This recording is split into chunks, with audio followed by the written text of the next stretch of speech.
Hello friends, welcome to Physion classes where we study physics for NEET and JEE. Today we are going to start a brand new chapter, the forces. Up till now we have covered up to chapter 3. So forces क्या है? What are forces or what is the force? Forces or in Hindi we call it बल. Forces are the mechanism or agency through which different particles of the universe they interact with each other. Okay, there may be many type of forces that we are familiar with, like frictional force, like gravitational force, like muscle force, force exerted by say horses. Okay, then we have electrostatic forces, magnetic force, force exerted by magnet. These are different kind of forces. Okay, however, in physics there are four fundamental forces.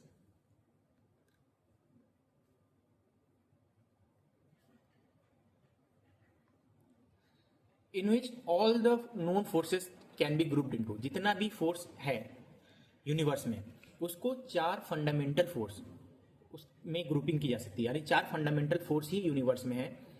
Any force will belong to one of the four fundamental forces. What are those? Number 1 gravitational force.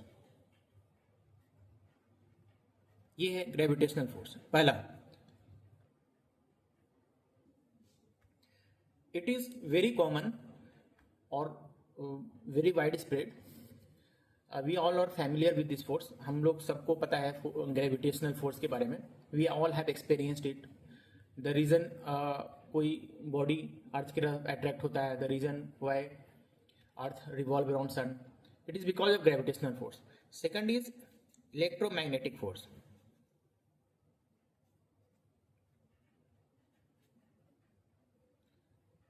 We also are very familiar with electromagnetic force. हम लोग बचपन में we all remember how we used to play with magnet. Magnet was very fascinating for us when we were child, है ना. तो बचपन में हम लोग मैग्नेट से खेला करते थे. तो दो मैग्नेट एक अट्रैक्ट करता है या रिपल करता है डिपेंडिंग ऑन कैसा वो मैग्नेट है. मैग्नेट आयरन को और स्टील को अट्रैक्ट करता है ना. तो इस we know in this way we are familiar with electromagnetic force. The third kind of force is weak nuclear force. This is force that we do not experience in our daily life. Okay, usually ये एक ऐसा force है जिसकी वजह से radio activity होता है. और फोर्थ है strong nuclear force. These are the four kind of forces, है ना. इसमें सबसे ज़्यादा व्यापक, सबसे वीकेस्ट फोर्स है this is gravitational force is weakest, और ये strong nuclear force is the strongest. सबसे ज़्यादा इसका मैग्नीट्यूड है. ठीक है, now we will explain one by one each fundamental forces. अच्छा, why these are fundamental? Because इसके कोई भी फोर्स, any force will be one of the four forces. Example के तौर पे फिक्शनल फोर्स है. Frictional force is electromagnetic force, nothing but electromagnetic force. ठीक है, तो अब आ जाओ ग्रेविटेशनल फोर्स.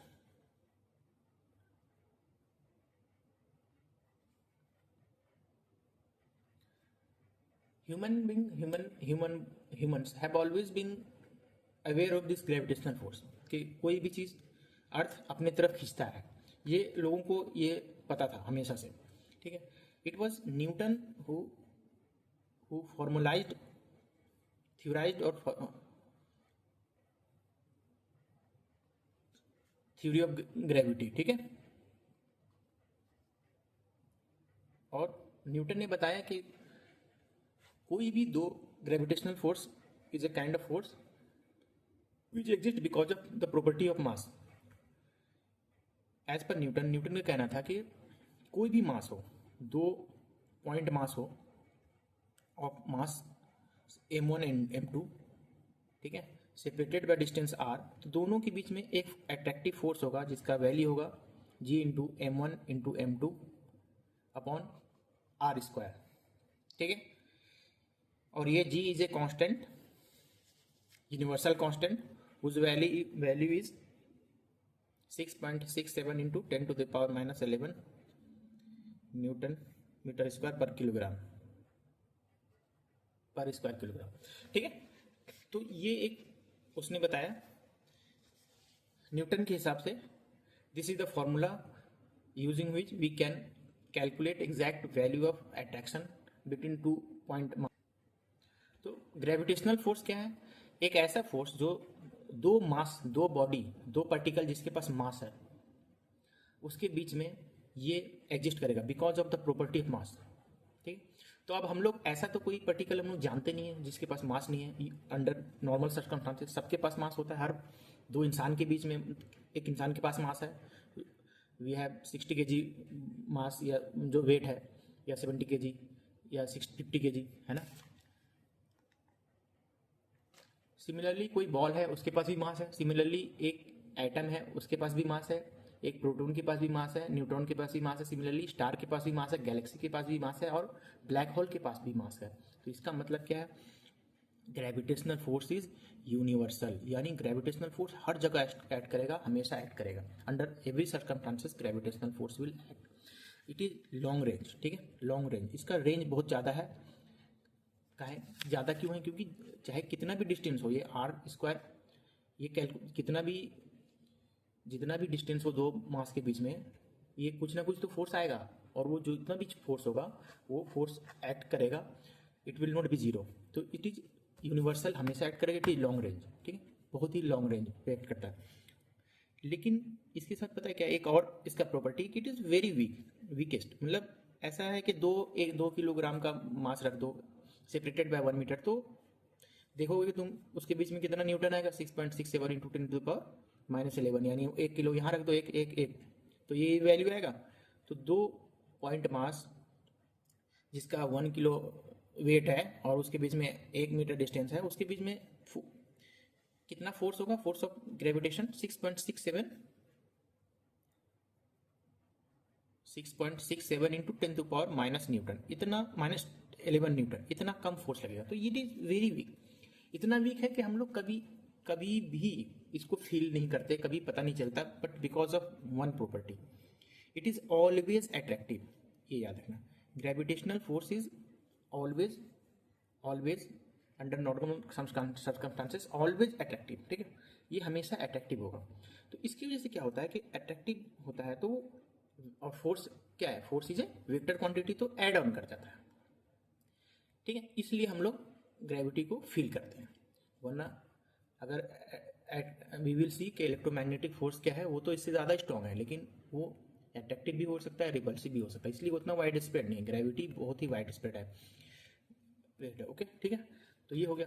नाउ एक चीज़ ग्रेविटेशनल फोर्स से पढ़ा रहा हूँ मैं, तो इसके बारे में एक चीज़ बता देता हूँ मैं, कि ग्रेविटेशनल फोर्स का कैलकुलेशन जो है ये न्यूटन ने बताया था कि इतना कैलकुलेशन, इतना फोर्स एक्ट करेगा, और ये calculation is very very accurate है। Using this calculation satellites are launched, using this calculation orbit of the different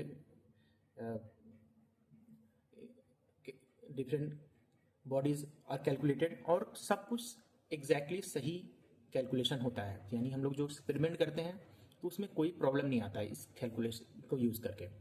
तो ये थ्योरी के हिसाब से तो एग्जैक्टली एक बिल्कुल सही है, लेकिन ग्रेविटी के बारे में, ग्रेविटेशनल फोर्स के बारे में जो न्यूटन बताया था वो पूरा कंप्लीट नहीं था। Newton was not able to explain how gravity works.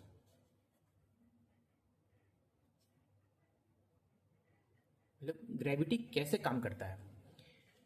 As per Newton it is just because of its property called mass, यानी दो मास है, दो, अच्छा, तो वो it will attract with force, this much force. अच्छा, वन मोर थिंग, कि ये जो फॉर्मूला है it is formula for point mass, 2 point mass. ये वेरी इंपॉर्टेंट है, इसको हमेशा याद रखना कि ये फॉर्मूला पॉइंट मास के लिए है, इसके अलावा किसी भी चीज़ के लिए नहीं है। पॉइंट मास मतलब दो ऐसा पार्टिकल जिसका मास, जिसका डायमेंशन जीरो हो, लगभग लगभग बहुत ही छोटा पार्टिकल, ठीक है, बहुत ही छोटा पार्टिकल जिसका डायमेंशन बहुत कम हो, उसके लिए है ये, ठीक है। लेकिन एज वी विल सी कि हम लोग इसको परफेक्टली स्फेरिकल बॉडी के लिए भी यूज़ कर लेते हैं, और वो प्रूव हो जाएगा यूजिंग इंटीग्रेशन एंड डिफरेंशिएशन, ठीक है। तो ये लेकिन फॉर्मूला, अगर ऐसा नहीं है कि दो रेक्टेंगुलर, दो ऐसा बॉडी को रख दिया जिसका शेप क्यूबॉइडल है, यानी ये मैं कहना ये चाह रहा हूँ कि सपोज एक क्यूबॉइडल बॉडी है, ठीक है, क्यूब है, इसी तरह से यहाँ पे भी एक क्यूब है, और दोनों का क्या वेट है 1 किलोग्राम, और दोनों का सेंटर ऑफ मास जो है, सेंटर के बीच में डिस्टेंस है r, ठीक है। तो दोनों के बीच में ये फॉर्मूला लगेगा, g इज इक्वल टू इतना आएगा, यानी ये फॉर्मूला हम लोग यूज़ कर लेते हैं, 1 × 1 × 1², नहीं, दिस इज रॉन्ग, ये नहीं लगेगा, क्योंकि इट इज़ नॉट स्फेरिकल और पॉइंट मास। तो सिर्फ स्फेरिकल, परफेक्टली स्फेरिकल बॉडी, उसके लिए फॉर्मूला लगता है, ठीक है। वन मोर थिंग, न्यूटन के हिसाब से क्या था कि अगर ये सन है मान लो, ठीक है, और इसके चारों तरफ as we know different planets rotate कर रहे हैं, मान लो ये अर्थ है, अर्थ इज ऐसे इस पाथ से अर्थ इसके चारों तरफ घूम रहा है, ठीक है, सपोज ये अर्थ है।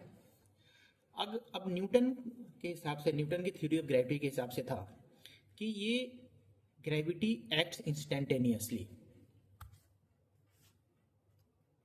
ठीक है, ग्रेविटी एक्ट इंस्टेंटेनियस।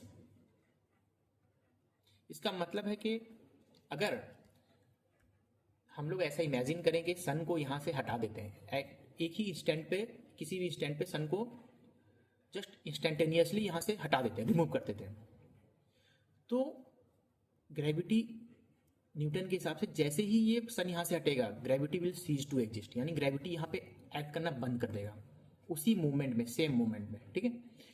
लेकिन ये जो थ्योरी था, ये न्यूटन के हिसाब से था, ये इट वाज नॉट एक्सेप्टेबल, क्योंकि ठीक है, इसलिए जब बाद में it was explained bye Einstein, ठीक है, आइंस्टीन का जो जनरल थ्योरी ऑफ रिलेटिविटी आया, उसने एक्सप्लेन किया कि हाउ ग्रेविटी वर्क्स, ठीक है।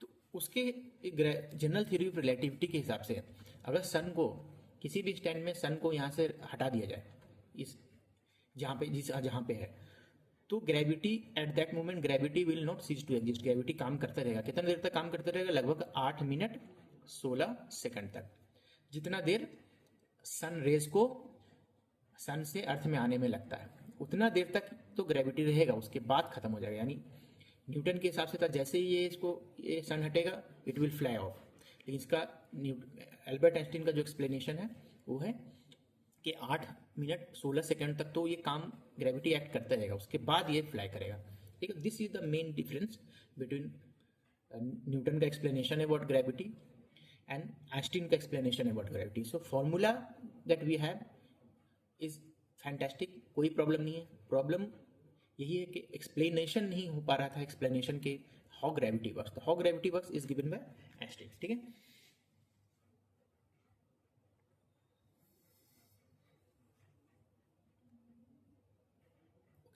एज पर आइंस्टीन के हिसाब से है ना, gravity is because of curvature in space time.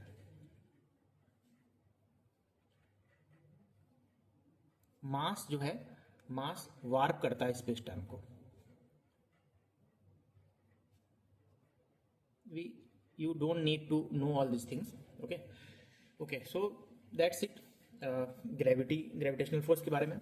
Now we move to the next, that is electrostatic force और इलेक्ट्रोमैग्नेटिक फोर्स।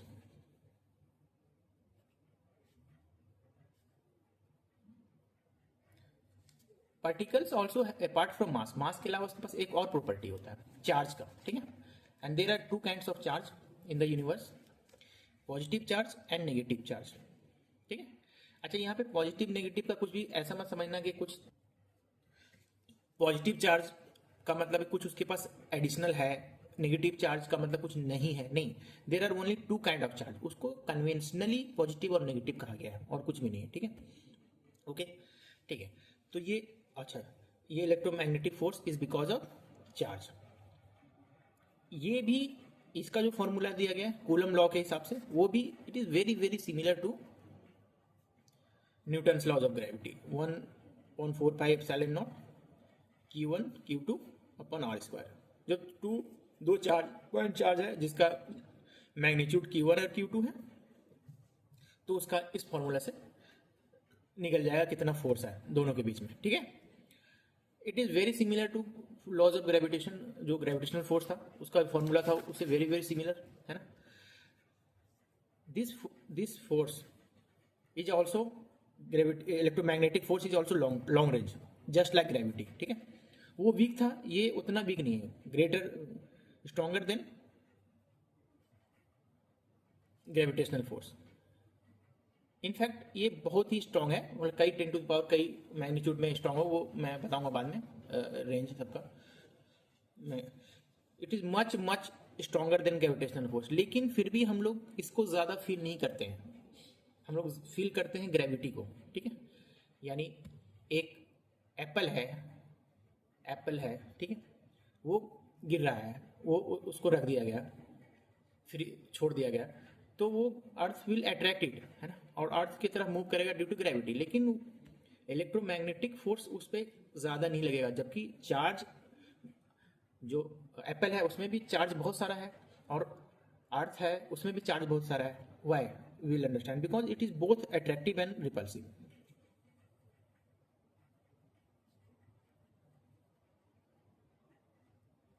वी अब तक हम लोग ने हाई स्कूल में पढ़ा हुआ कि एक every matter is made up of atoms, ठीक है। Atoms have electron, equal number of electron and proton. तो एक तो एप्पल में भी जितना एटम होगा उसमें भी इलेक्ट्रॉन और प्रोटॉन होंगे, ठीक है, बहुत सारे। सिमिलरली अर्थ में भी बहुत सारा इलेक्ट्रॉन और प्रोटॉन होगा, तो अट्रैक्शन जो फोर्स है वो तो बहुत ज़्यादा होगा। लेकिन क्या है ना, कुछ दो वी नो दो इलेक्ट्रॉन के बीच में रिपल्सिव फोर्स लगेगा, दो प्रोटॉन के बीच में रिपल्सिव फोर्स लगेगा, और एक इलेक्ट्रॉन और एक प्रोटॉन के बीच में अट्रैक्टिव फोर्स लगेगा। जब अनलाइक चार्जेज होंगे, अनलाइक चार्जेज, तो अट्रैक्टिव फोर्स होगा, और लाइक चार्जेज होंगे, सिमिलर चार्जेज,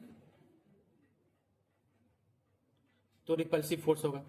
तो ये बहुत सारा अट्रैक्टिव और बहुत सारा रिपल्सिव फोर्स मिलके they generally cancel out each other, और जो नेट फोर्स लगता है वो बहुत ही कम होता है। इसकी वजह से हम लोग इलेक्ट्रोमैग्नेटिक फोर्स को हम लोग बहुत ज़्यादा हम लोग फील नहीं कर पाते हैं जनरली, जबकि ग्रेविटी को हम लोग हर जगह फील करते हैं, ठीक है। Some example of electromagnetic force, सबसे पहले मैंने बताया था frictional force, friction that acts, frictional force is one example of, ठीक। इलेक्ट्रोमैग्नेटिक फोर्स होता क्या है कि वी नो, हम लोग लेटर ऑन फ्रिक्शन चैप्टर में पढ़ेंगे कि जब दो बॉडी कांटेक्ट में रहता है ना, तो उसका जो सरफेस है इस यहाँ पे कुछ चार्जेज होंगे, और यहाँ पे भी कुछ चार्जेज होते हैं, तो ये दोनों सिमिलर हो जाते हैं ना ड्यू टू इस पे जब एक्ट करता है तो, और एक यहाँ पे नॉर्मल फोर्स लगता है, और इसी का एक कंपोनेंट होता है दैट इज, ठीक है, उसी का एक कंपोनेंट नहीं होता है, उसी का एक म्यू एन होता है, ठीक है। बेसिकली ये क्या होता है, एक रिएक्शन इधर लगता है, और इसका एक कंपोनेंट होता है जो नॉर्मल होता है, और एक कंपोनेंट होता है विच इज फ्रिक्शनल फोर्स। तो friction force is a type of electromagnetic force. Similarly tension in the spring, in the next chapter of laws of motion we will study it very in detail। जब हम कोई roof कोई ले लीजिए, उसमें हम लोग एक स्ट्रिंग को, रस्सी को यहाँ पे लटका देते हैं, ठीक है, रस्सी पे वेट हम लोग रख देते हैं ढेर सारा, तो ये इसमें जो एक तनाव जो डेवलप होता है, it is because of it is nothing but an example of electromagnetic force, ठीक है। Similarly we have spring force. जो स्प्रिंग होता है उसको अगर हम लोग पुश कर दें, उस दबा दें, अगर ये शेप है, ठीक है, स्प्रिंग का, मान लो इसको हम लोग छोटा कर दें, यूं यूं कर दें, तो इस पे जो टेंशन डेवलप होगा ना, इसमें जो force develop, spring force develop होगा, it is also one example of frictional, example of electromagnetic force, ठीक है। Okay okay, now we move to the third kind of force, that is weak nuclear force.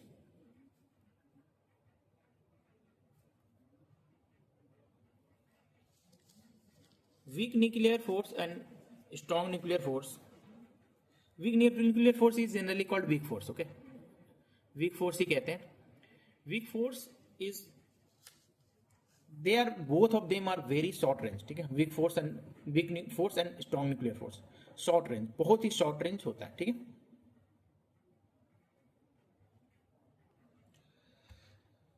from our purpose, for our scope, we should know कि weak nuclear force जो है वो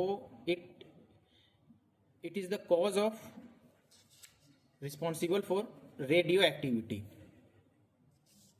जो हम लोग ने पढ़ा भी होगा कि जैसे यूरेनियम 235 है, जो मटेरियल रेडियोएक्टिविटी में रेडियोएक्टिव होता है, यानी वो इट एमिट्स करता है छोटा छोटा थोड़ा थोड़ा पार्टिकल, है ना, और भी बहुत सारे पार्टिकल्स होते हैं, दो जो न्यूक्लियस वो स्टेबल नहीं है ना, तो वहाँ पे what force is acting, it is weak nuclear force is acting. ठीक है, इसके बारे में एक चीज जान लेना, हो सकता है कि पूछ दे कभी, कि it has been combined with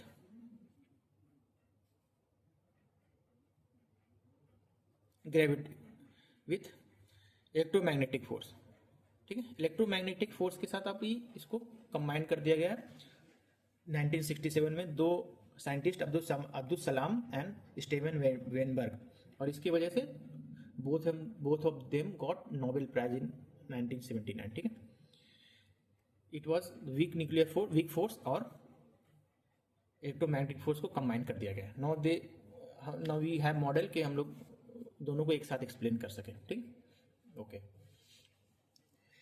now we move to the fourth and last fundamental force, that is nuclear force, strong nuclear force. ठीक है, ये क्या होता है, ये समझो कि देखो एक, now let us look at one nucleus of an atom. ठीक है, एक एटम है, इधर चारों तरफ इलेक्ट्रॉन है, ठीक है, और इधर अंदर प्रोटॉन है, ठीक है, और कुछ न्यूट्रॉन भी होगा. ठीक है, नो, ये प्रोटॉन और प्रोटॉन के बीच में एक फोर्स लगेगा, that is which force of repulsion, because of electromagnetic force. ठीक है, कि ये पॉजिटिवली चार्ज है प्रोटॉन, और अदर दूसरा प्रोटॉन है वो भी पॉजिटिवली चार्ज है, तो दोनों के बीच में फोर्स, इलेक्ट्रोमैग्नेटिक फोर्स लगेगा, which is given by 1/4 pi epsilon naught Q1 Q2 upon R square. तो ये चूंकि R दोनों के बीच में बहुत कम होगा, तो ये फोर्स बहुत ज़्यादा होता है. तो ऐसा होना चाहिए, ये फिर भी ये रिपल क्यों नहीं करता एक दूसरे को, यानी इतना स्टेबल कैसे है न्यूक्लियस, स्टेबल नहीं होना चाहिए. अगर यहाँ पे प्रोटॉन है, यहाँ पे भी प्रोटॉन है, तो कुछ लोगों ने कहा हो सकता है ग्रेविटेशनल फोर्स जो है वो दोनों में उसको नलीफाई कर रहा होगा, ग्रेविटेशनल फोर्स एक्ट कर रहा होगा, अट्रैक्टिव होगा, क्योंकि gravitational force is always attractive, लेकिन ग्रेविटेशनल फोर्स का मैग्नीट्यूड बहुत कम है, वो उसको बैलेंस नहीं कर सकता है. तो इसलिए हमारे बाद में एक फोर्स पता चला, वो है स्ट्रॉन्ग न्यूक्लियर फोर्स. ठीक है, ये इट एक्ट्स अमंग न्यूक्लियॉन्स. ठीक है, न्यूक्लियॉन्स के बीच में एक्ट करता है, यानी कि दो प्रोटॉन के बीच में, या दो न्यूट्रॉन के बीच में, या एक प्रोटॉन एक न्यूट्रॉन के बीच में एक्ट करेगा. ठीक है, so this is strong nuclear force. It is all of course attractive. ठीक है, इसके साथ एक चीज ध्यान रखना कि it is very very short range, not universal. ठीक है, ये सिर्फ और सिर्फ न्यूक्लियस के अंदर ही काम करेगा, इतना शॉर्ट रेंज है कि न्यूक्लियस के अंदर ही काम करेगा. ठीक है, वेरी शॉर्ट रेंज, लेकिन वेरी स्ट्रांग, बहुत ज़्यादा मैग्नीट्यूड बहुत ज़्यादा है, ठीक है, स्ट्रॉन्गेस्ट। ठीक है, no I have explained all the four fundamental forces. Gravitational force और इलेक्ट्रोमैग्नेटिक फोर्स आप लोगों को बहुत अच्छे से समझ में आएगा। वीक फोर्स और स्ट्रॉन्ग फोर्स बहुत अच्छे से नहीं समझ में आया होगा। रीजन क्या है कि these are not covered in classical physics. ठीक है, इसको अच्छे से समझने के लिए we must deal with we must have some idea about particle physics. ठीक है, और गिवन बाय स्टैंडर्ड मॉडल। तो इन द नेक्स्ट वीडियो हम लोग थोड़ा सा पार्टिकल फिजिक्स को समझने की कोशिश करेंगे कि छोटा छोटा पार्टिकल्स क्या होता है, एटम सबसे ज़्यादा छोटा है क्या, या उससे भी ज़्यादा छोटा है, सबसे ज़्यादा प्रोटॉन न्यूट्रॉन, और प्रोटॉन और न्यूट्रॉन भी किसी चीज़ का बना होता है या नहीं होता। We will try to understand, we will explain some 17 elementary particles. We will explain what is quark, what is boson, what is fermion. तो हम लोग को थोड़ा बेटर समझ में आएगा। ठीक है, नो आज के लिए इतना ही, नेक्स्ट वीडियो में मिलते हैं। Thank you very much.